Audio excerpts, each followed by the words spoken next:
bobbaase qajeelte gara horaatti ayyoo qayaayileko annaannaa ganni qabeetti horaa warri horii beektanni jedheen eebbiseeti.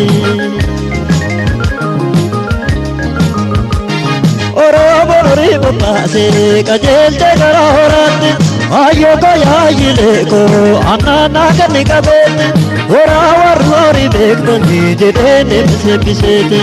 Oromoo horii bobbaase yaa magaaltiyyaa gogolboo kiyyaa kiyya boqee kiyyaa kootu bokkisaa galgalli gahee jabbi mar'attee qalbiin kiyyallee waan nannaan jettee.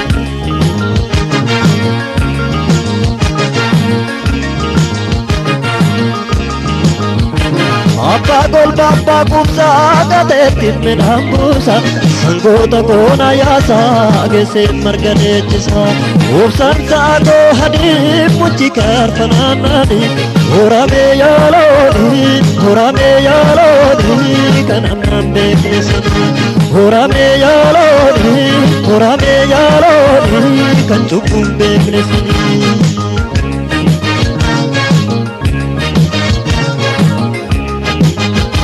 Yogaloo deemaani looni sani daaltiin dura deemti amma jaabbii ishee agartuutti marra caafulaa olseeti yoo burraattu jaboonni keenya hogdii karra ga'een dura way garaa naa booraani dannaa jollumaa har'aa hora gabbadhaa yalooni dheedhaa furdadhaa yalooni kan sin beekutu yalooni isin horaa yalooni barrillee baraa dabarseet cirrachi margaa magarse buddena muddee jetteloon mudina fuudhee jetteloon.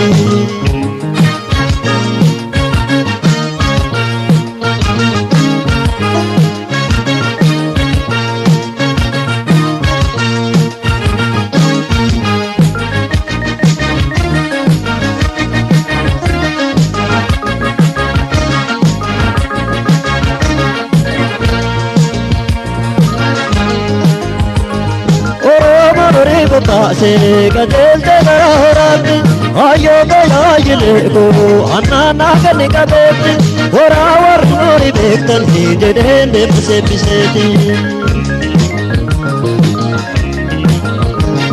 Oromoon horii bobbaase qajeelte gara horaatti ayyoo qayaayileko annaannaa ganni qabeetti horaa warri horii beektanni jedheen eebbiseeti. Oromoon horii bobbaase yaa magaaltiyyaa gogolbootiyyaa kiyya burreetiyyaa kootu bokkisaa galgalli gahee jabbi mar'attee surriin tiyyallee haa nannaan jettee.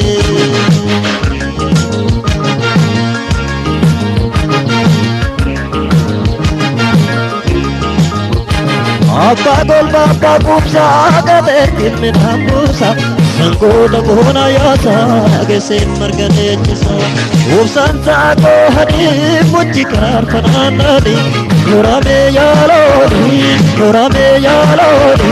kan ammaan beeknesani horamee yaalooni kan cubbuun beeknesani.